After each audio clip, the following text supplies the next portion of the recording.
Voilà quelque chose qui est un peu hermétique, le document unique. Je crois qu'on en entend parler dans toutes les entreprises, mais on n'ose pas demander ce qu'il contient, ce document unique, ce qu'on doit faire pour qu'on on ait ce document-là. Est-ce que vous pouvez nous éclairer sur ce qu'est le document unique? Tout à fait. Le document unique, dans son appellation plus complète, qu'on appelle avec l'acronyme DUERP, c'est le document unique d'évaluation des risques professionnels. Donc c'est un document obligatoire dans toutes les entreprises depuis 2001.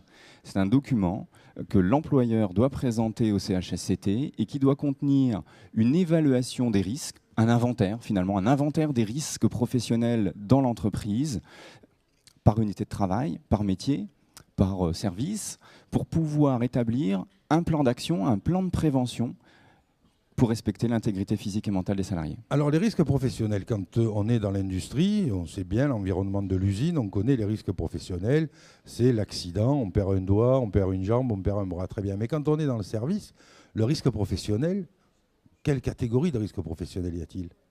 Alors, c'est bien un travail d'analyse de terrain, analyse du travail réel, analyse des conditions de travail que le CHSCT peut mener conjointement avec l'employeur, d'ailleurs, s'il le souhaite, pour pouvoir établir ce document, identifier les différents risques qu'il y a en termes d'ambiance physique de travail, en termes d'organisation du travail, en termes de risques psychosociaux également, qui sont d'ailleurs valables pour l'industrie, hein, pour pouvoir justement identifier le niveau de gravité et la fréquence d'apparition de ce risque, donc d'avoir une cotation.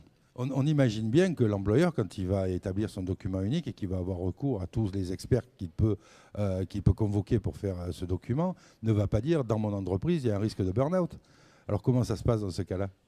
Alors, c'est au CHSCT, lorsqu'on lui présente ce document unique, la première fois ou tous les ans, ou lorsqu'il y a un changement important dans l'entreprise, de bien pouvoir aussi faire ce travail d'analyse et de regard critique sur le document qui lui est présenté pour pouvoir le faire évoluer et l'améliorer. D'accord, quand on est consulté, parce que ça c'est une consultation du CHSCT, j'imagine?